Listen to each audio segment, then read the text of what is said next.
¿Y sabes a quién voy a presentar ahora? Que ya tenemos también un gran amigo de nuestro programa, que lo hemos conversado con él en distintas oportunidades.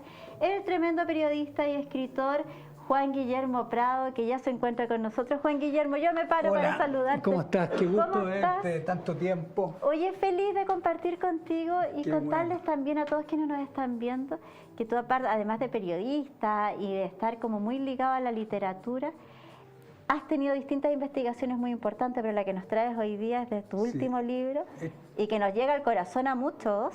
Sí, este es mi último libro, está relacionado con Gabriela Mistral. En realidad es el tercer libro que escribo sobre Gabriela, Mira, que es una pobladora del Valle del Elqui, y que ahora hay un proyecto de ley que quieren cambiarle el nombre a la región de Coquimbo Sí, y pues. ponerle región de Coquimbo de Gabriela Mistral. Porque hoy día todas las regiones, o no todas, algunas tienen nombres de hombres. Región Sí. de O'Higgins, del Libertador Bernardo Exacto. O'Higgins, región de Vicente, General Carlos Peña del Campo, pero no hay ninguna mujer que tenga el nombre de esta región. Y claro, ahora se cumplen 80 años del premio Nobel de Gabriela Mistral y se presentó en el Senado un proyecto de ley para cambiarle el nombre. Y producto de eso me pidieron que escribiera este libro, claro. que ya se lanzó Está maravilloso. en la casa que tenía Gabriela o que compró Gabriela en la compañía. La compañía es un Mira. barrio que queda más allá de La Serena, en el sector de La Chimba, como diría sector de La Chimba. los quechas, o sea, al otro lado del río. Oye, Allá. pero nosotros conocemos la historia de Gabriela Mistral muchas veces por lo que conocemos del colegio y lo que hemos ido conociendo en distintos documentales o en distintos informativos, pero tú te inmiscuiste directamente en conocer más de ella. Sí, mira, Y en tener como esos datos como anecdóticos quizás y trágicos. y que es lo trágicos peor de todo. la vida. Ustedes saben, queridos auditores y querida Carito, que Gabriela Mistral a los 10 años fue apiedrada No te... por sus propias compañeras de curso, acusada de ladrona y de débil mental por su propia profesora, que era más encima su madrina. No te creo. O sea, cuando uno ve la vida de Gabriela Mistral, se da cuenta que ha sido una vida trágica. Primero porque fue atacada, porque si bien es Lo cierto, que podríamos decir en este minuto bullying, absolutamente. pero O sea, más que bullying, porque imagínate, hoy día no creo que a nadie la acusen de ladrona, de débil mental y más encima la piedren. Claro. Yo creo que es una cosa dramática. Porque se puede pegar un mechoneo, qué sé yo, pero que fuera piedrada, ella misma lo cuenta. oye, eso te quería preguntar, Juan Guillermo, tú en el proceso de investigación, bueno, hay distintas formas de investigar. ¿Cómo llegas tú a esta información? Bueno, ella en esta materia, ella escribió su propia historia, digamos.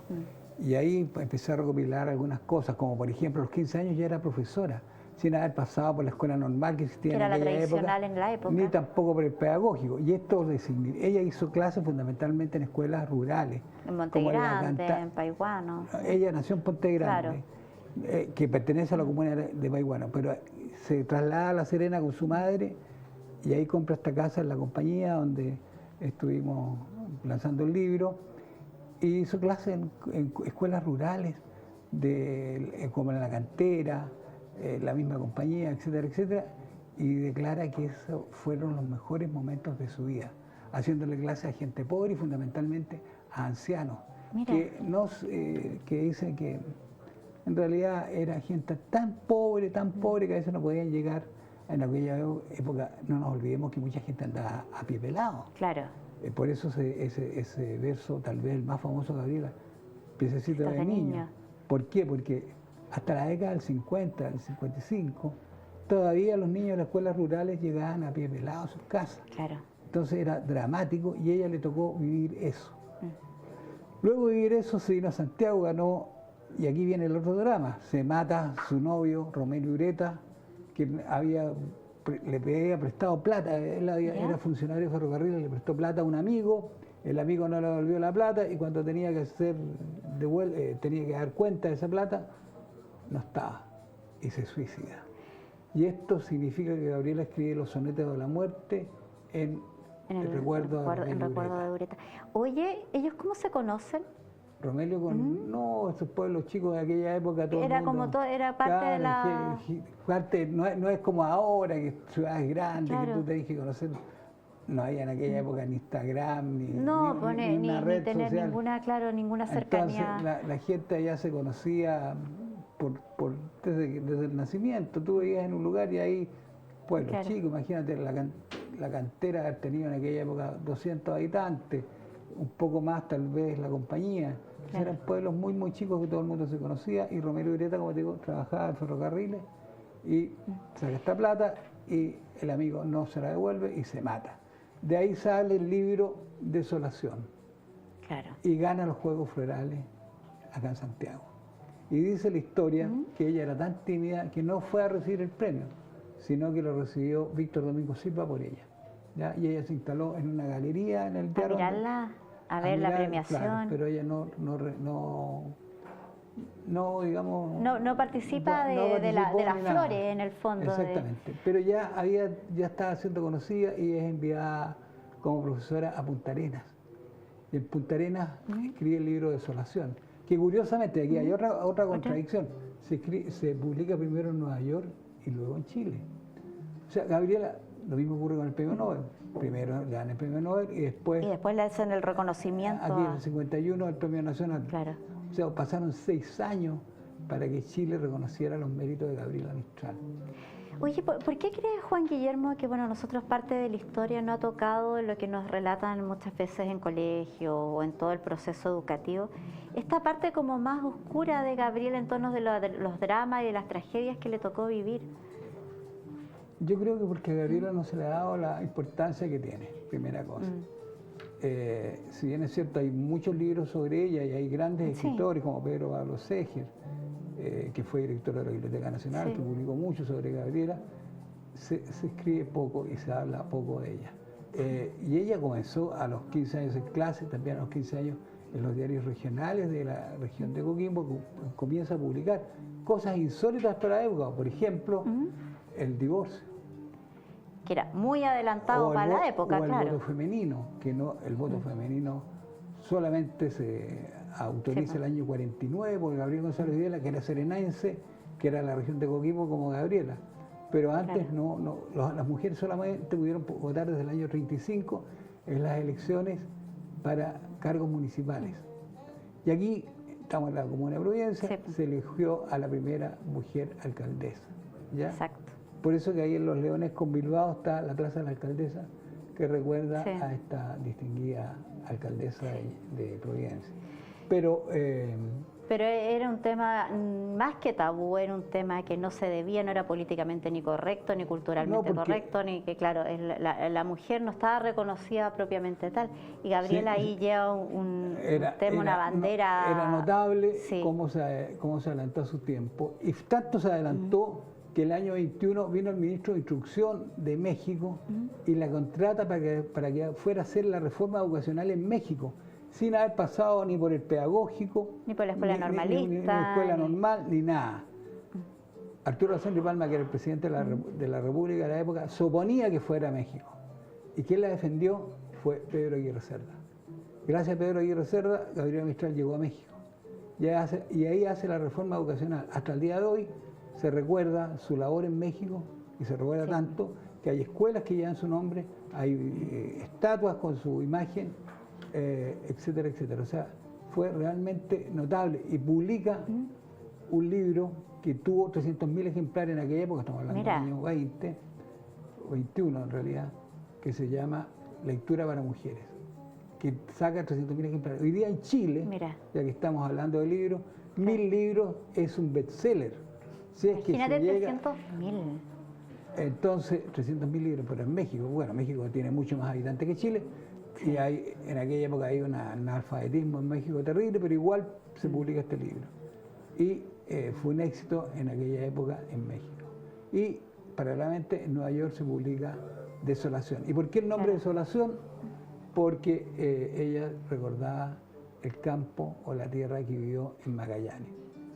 Que fue la época donde estuvo haciendo clase en Punta Arenas. Exactamente, y donde es desolado el paisaje y el clima y todo lo demás. Así que en recuerdo a Punta Arenas publica Desolación, y después vienen otros libros, pero en general es tal vez lo más significativo. Ahora, curiosamente, Gabriela escribía en prosa y en verso. Y en prosa tal vez están las cosas más significativas que ha publicado, más que en verso. Será porque a mí me gusta más la prosa, pero bueno. Pero la prosa también te lleva a interpretarlo, te lleva a tratar de entenderlo, te lleva a tratar de dilucidar qué es lo que está tratando de decir un poco. Claro, y bueno, y el verso también. Sí. Los modernistas tratan de decir claro. Lo que no es eventualmente y que realmente ellos quieren decirlo. Entonces es complejo el tema literario, pero es importante que Gabriela recibe el premio Nobel de Literatura el año 45, estando y viviendo en la ciudad de Petrópolis como cónsul. Ella se desempeñó fundamentalmente como cónsul.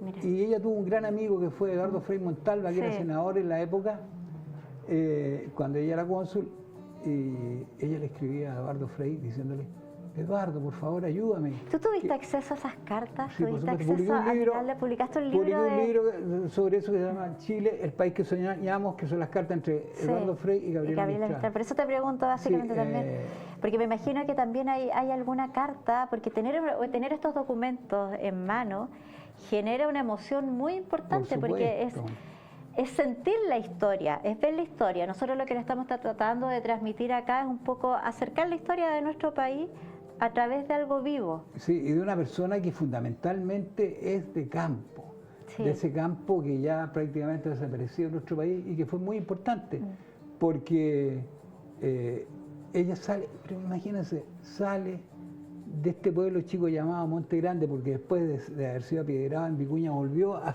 la tierra donde vivía su madre.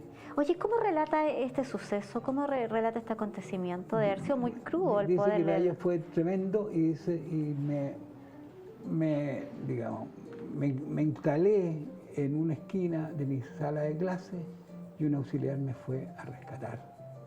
Quedó choqueada absolutamente. O sea, una niña, era una niña de... Una niña de 10 años, ¿quién va a sufrir eso, digamos?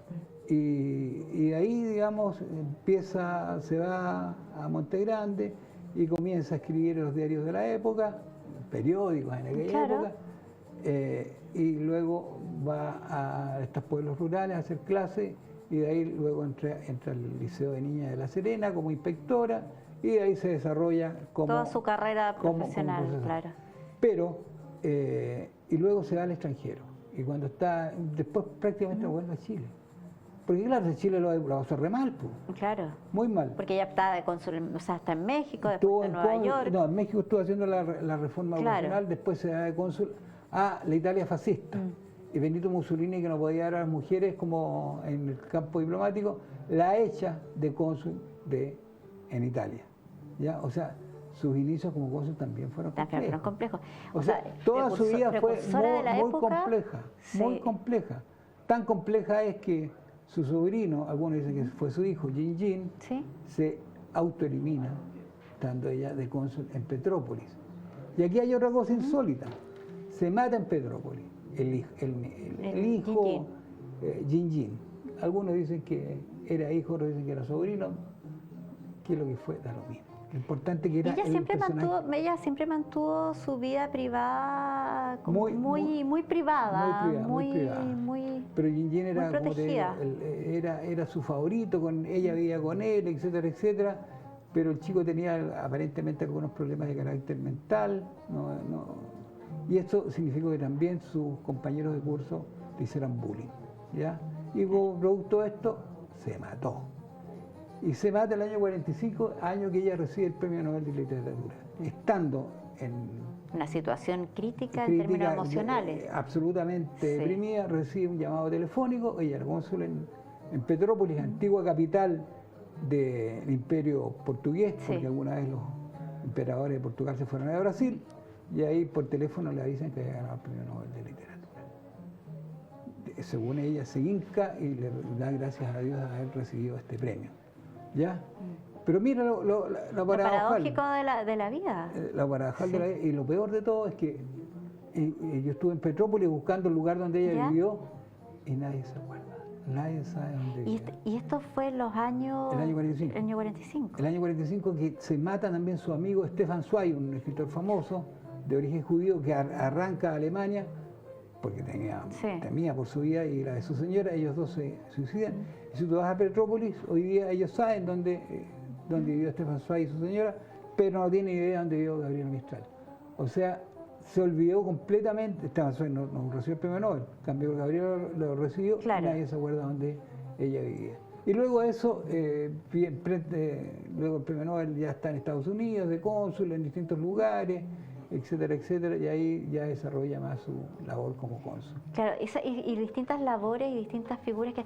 ¿Puedo tomar el libro? Pero porque por supuesto yo, que lo puedes tomar. Yo creo que no hay cómo, bueno, la tecnología nos lleva muchas veces a tener libros digitales, a tener esa posibilidad, pero tener un libro físico...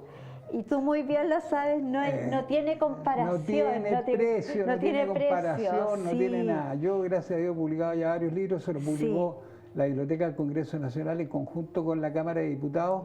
¿Ya? Exacto. Y se lanzó hace ya 3 semanas. Está nuevecito de paquete este libro. Mira, yo no tenía ninguno, tuve que ir a buscarlo y me dieron eso porque están la totalidad de los ejemplares están en el edificio del Congreso en Valparaíso. Así que no te lo dejaría de recuerdo, pero no es el único tranquilo, que tengo. Es importante también el poder decir. Yo quiero leer algunos de los capítulos del índice para que ustedes también puedan tener la motivación de poder buscar y conocer un poquito más de historia, no tan solo a través de las anécdotas y lo que nos estaba contando aquí Juan Guillermo, sino también el inmiscuirse en este mundo que es mágico. Es mágico, que nos lleva a la lectura. Y el Valle del que donde ella vivió es un valle mágico. Es un valle mágico. Lleno de leyendas, lleno de mitos, lleno de situaciones insólitas, como por ejemplo hoy día todo el mundo dice que se ven ovnis ahí en el valle. Está instalado el Observatorio del Tololo, tal vez uno de los más importantes del país. Ahí, mejor no les cuento de los mitos porque no terminaríamos nunca, pero por ejemplo, cuando en el valle se ven algunas lucecitas, dicen que ahí hay un entierro, y la gente va a buscarlo, etcétera, etcétera. Y Gabriela habla un poco de todo eso que ella vivió cuando niña. Pero parte del campo chileno, pues parte también de las tradiciones y sobre todo en el Valle del Elqui, un lugar realmente mágico y en el cual nos ven muchísimo también, así que aprovechamos de enviarle muchos saludos a toda la zona y a toda la cuarta región, que siempre está compartiendo. Región de Coquimbo. Región de Coquimbo, sí, me parece. Ya no existe la cuarta región. Sí, muy buena aclaración, uno se queda con el colegio antiguo. Y seguramente se va a llamar Región de Coquimbo Gabriela Mistral. Gabriela Mistral. Oye, mira, aquí yo tenemos, bueno, está el prólogo, la introducción, su vida, la sección 1, su vida en el Valle de Elqui, sus primeros años en el Valle de Elqui, Gabriela, eterna peregrina. Qué lindo título. Exactamente. ¿Por qué eterna peregrina? Porque ella nunca estuvo en un lugar fijo. Siempre, como era cónsul, iba de un lado para otro, qué sé yo, a veces la reconocían, como lo ocurrió en Italia, que no la reconocieron. Otras veces era bien tratada, pero ella estuvo fundamentalmente como cónsul y como periodista. Ella se desempeñó mucho como periodista y vivía de lo que le pagaban los diarios de aquella época en otras latitudes, no aquí en Chile. En Chile, generalmente, aparte de los diarios de provincia que ella publicó en la región de Coquimbo, en general no hizo Oye, una gran deuda pendiente de Chile y que, bueno, esperamos que ahora se empiece como un poquito a saldar de a poco con distintas instancias que se están generando. Yo creo que en estos 80 años se está saldando un poco. Que se está saldando. Influencias de Gabriela en Vicuña, recopilación de obras vinculadas a su tierra natal, carta a Pedro Aguirre Cerda, 3, una provincia en desgracia, Coquimbo, La Serena, pequeño mapa audible de Chile. ¿A qué te refieres con pequeño mapa audible de Chile? Me refiero fundamentalmente a una obra de ella donde va describiendo distintas zonas del país, ¿ya? Es como el canto general de Pablo Neruda, claro. ¿Ya? Mira. Así que... Oye, distintos capítulos que podemos tener dentro de una tremenda obra, pero me imagino que también hay detalles que tú como investigador, como periodista, como autor, quizás te removieron más. Bueno, a mí lo que me removió más es el hecho que su vida fue muy triste. Fue poco reconocida desde que fue apiedrada, digamos, siendo niña, hasta cuando no le dan el Premio Nacional de Literatura, se lo dan primero el Nobel.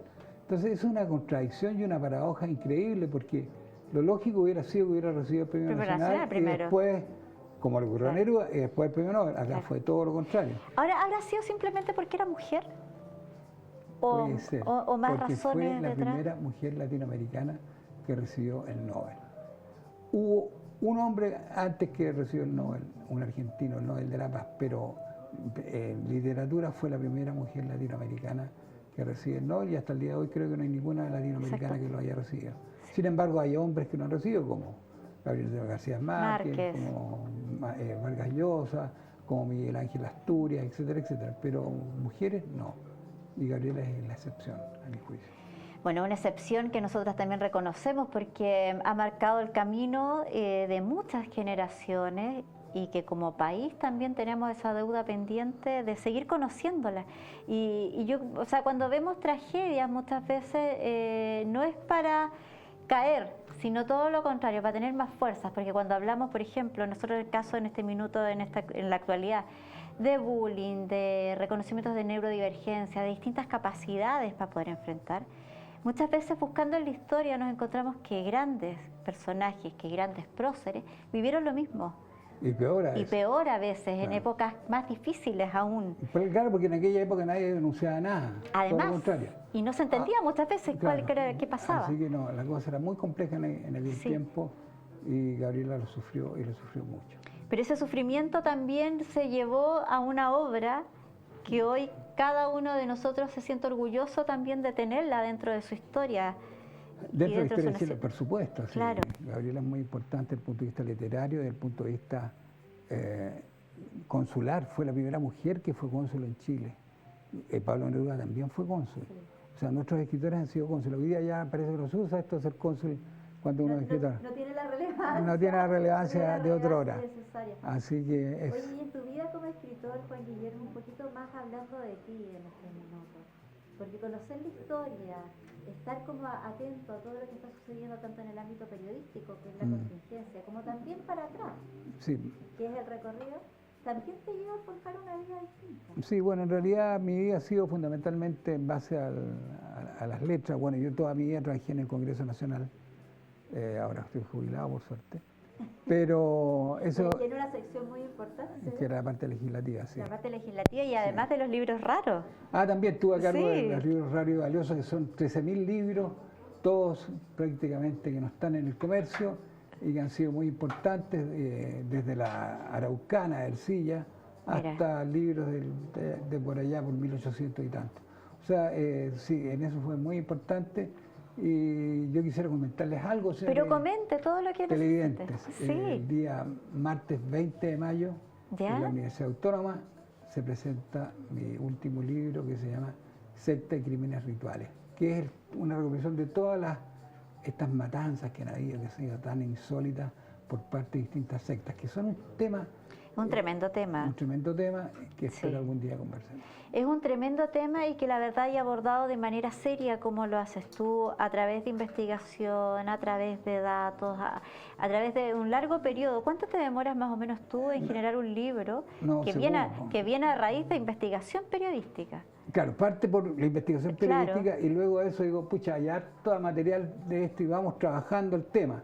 En el tema de las sectas yo estuve incluso recorriendo América Latina buscando distintas sectas.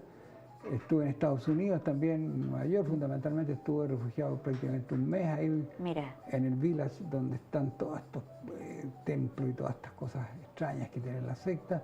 Así que me costó un poco de tiempo, pero lo logré hacer y este libro fue primero un primer libro que se llamó Sectas Juveniles en Chile y este es un libro donde recopilo todas las matanzas que han habido a través de este último tiempo y también aquí en Chile. Aquí en Chile hubo en el año 84 en Coronel donde se autoeliminaron 3 jóvenes de una secta llamada Nedara, que como eran pobres nadie se preocupó. Nadie. Claro, que hemos tenido en distintas situaciones más mediáticas de distintas sectas, pero... Pero en este caso, como eran pobres, nadie hizo ni siquiera la investigación, se olvidó la cosa. También hubo una matanza, se mató un chico en la zona de la Araucanía, a propósito del terremoto del año 60, que una machi tuvo un sueño y dijo, hay que eliminar a un chico que sea guacho. O sea que no tenga que no tenga mamá, y encontraron uno por ahí cerca de Puerto Saavedra, cuyo padre había desaparecido obviamente y cuya madre está trabajando en empleada doméstica o asesora al hogar, en aquella época se hablaba de empleada doméstica, y vivía con el abuelo, así que como el chico en realidad no tenía mucho cariño, lo lo tiraron al mar. Todavía no se sabe si se lo tiraron muerto o lo mataron antes lo de... mataron antes. Oye, temas muy crudos, la verdad, O que se estaba vivo, abordan, digamos. claro. Son temas crudos que se abordan, Y ahora, pero que... y ahora el tema de Coyihuay, de la secta de Coyihuay, que autoelimina Sí. a una guagua recién nacida. Sí.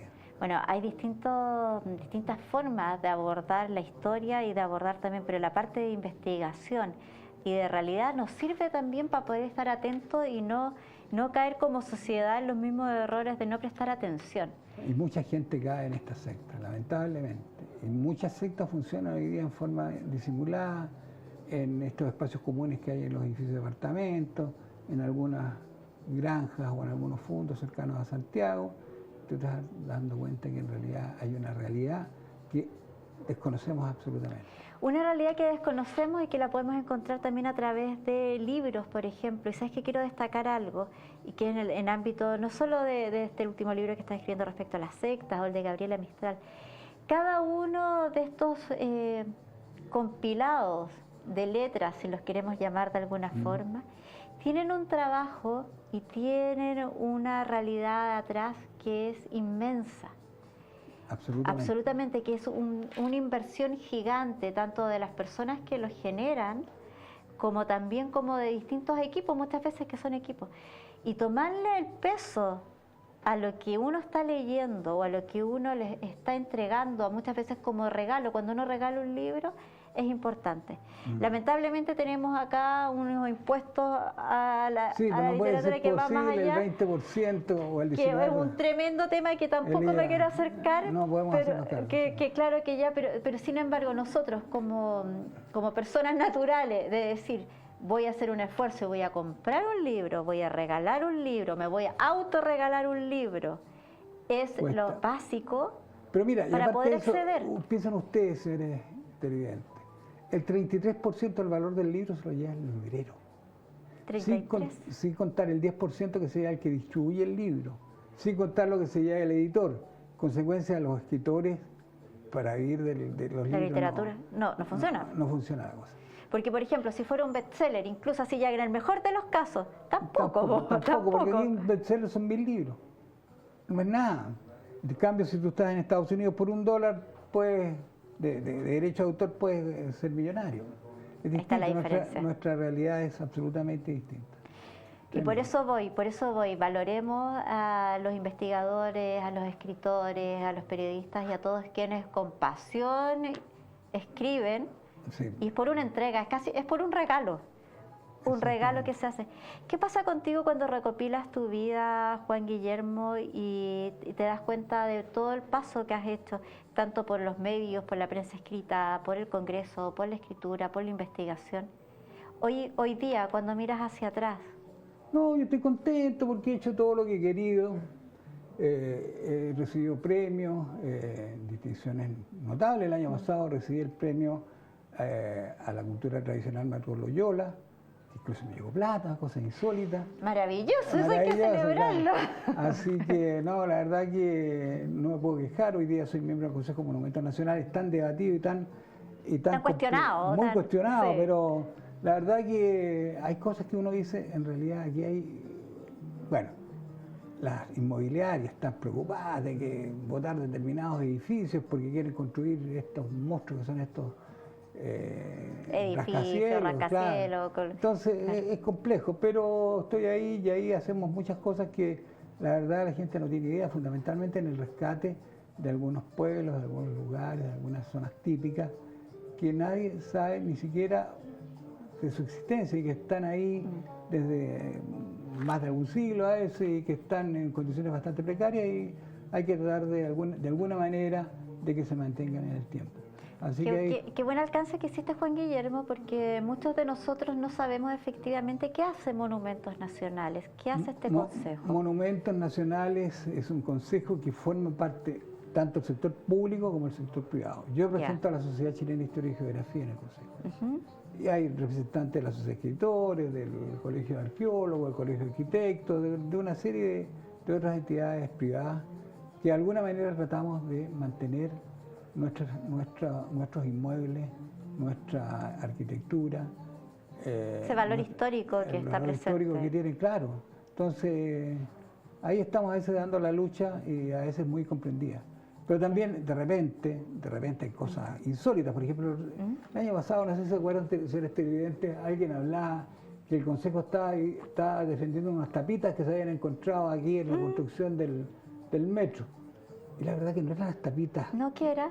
Eran juguetes que habían, que pertenecían. Era una empresa de carácter, a ver, una embotelladora que utilizaba a niños chicos en su trabajo. Hasta el año 12, en trabajo Chile, infantil. el trabajo infantil Claro. Era permitido, digamos. Después del año 12 ya vino una serie de leyes que protegen a los niños. Pero en aquella época, cuando estaba esta embotelladora, los niños jugaban ahí y tenían sus tapitas y todo lo demás. Y por eso defendimos, no las tapitas, sino los juguetes de los niños que se encontraron, digamos, para demostrar cómo es la realidad o cómo era la realidad en nuestra historia. Claro. Si hasta el año 6 en Chile se trabajaba hasta los domingos. Sí. Hubo un diputado que presentó un proyecto de ley pidiendo que el domingo la gente no trabajara. La primera concentración se hace en favor de este proyecto de ley a las 6 de la mañana en la plaza, en una plaza de Valparaíso, por los empleados de comercio que querían de alguna manera descansar el día domingo. Y habían parlamentarios que se opusieron a este proyecto de ley porque decían que la gente iba a ir a misa el domingo. Imagínate cómo sería el sectarismo y el dogmatismo en aquella época. Entonces, los empleados de comercio el año 14 lograron que se estableciera la ley de la silla, mediante la cual podían tener una silla en su lugar de trabajo para poder descansar. Entonces, cosas tan básicas que nos parecen hoy día. Nuestra historia es trágica, la cantidad de muertos que nos dio como consecuencia de estas matanzas, sobre todo en la zona del Salitre. Increíble. Ahí tenemos Santa María de Iquique, La Coruña, San Gregorio y otra serie de matanzas que han sido notables. La historia muchas veces nos dice que conocerla y compartirla también nos habla de enfrentar de una forma distinta la realidad y el día de hoy, el día a día, y por eso yo felicito también el levantar a través de la literatura y distintas instancias, por ejemplo, a próceres como Gabriela Mistral, que es un tremendo trabajo. Y tan desconocida. Y tan desconocido también. Y yo te quiero felicitar, Juan Guillermo, porque tú en distintos ámbitos, tanto en el ámbito cuando te desarrollabas, en el ámbito periodístico propiamente como de medios escritos, todavía estoy en un diarios, claro. Antes, los diarios, yo era estudiante de periodismo, voy a contar una cosa. Pero cuéntenos, mira, tenemos dos estudiantes de periodismo acá, para que cuenten. Yo estudiaba Derecho, estaba en quinto año de Derecho, y un día me llaman del Mercurio, porque habían visto unos artículos míos escritos en una revista que teníamos en el Congreso, mimeógrafo, imagínate. Y al poco tiempo me mandan a Europa. Entonces dije, esto, ser periodista y ser abogado, mucho mejor ser periodista. Después no me mandaron ni a Barrancas, pero estuve en Europa. Buen sentido. Oye, ¿qué te dijeron tus papás cuando tú dijiste te dejó 5 años de leyes? No me complicaron mucho porque mi hermano menor ya había entrado a Derecho y a él le gustaba la carrera. Y a mí no me gustaba, entonces no tuve mayor drama. Por lo más ya estaba trabajando en el Congreso y tenía asignación de títulos, o sea, siendo abogado o no siendo abogado igual me iban a pagar lo mismo. Así que no hubo mayor problema, pero como te digo, lo más importante fue que como periodista logré salir al extranjero, no solamente una vez, muchas veces, y hoy día ya no sale nadie. No, ya, pues hoy día ya no. Salvo ahora que el Papa, que los canales de televisión mandaron, pero en general y con suerte a la prensa escrita está muy complicada, tú ves la tercera ya no sale en papel, salvo los fines de semana, no está quedando el Mercurio, está quedando algún diario de provincia, por ejemplo. Y el diario Hoy por Hoy que tenemos acá nosotros, también. Que este es del día de ayer, pero el diario Hoy por Hoy que todavía sigue siendo de manera gratuito aquí en la región metropolitana. Pero en general no hay mucha prensa escrita en papel.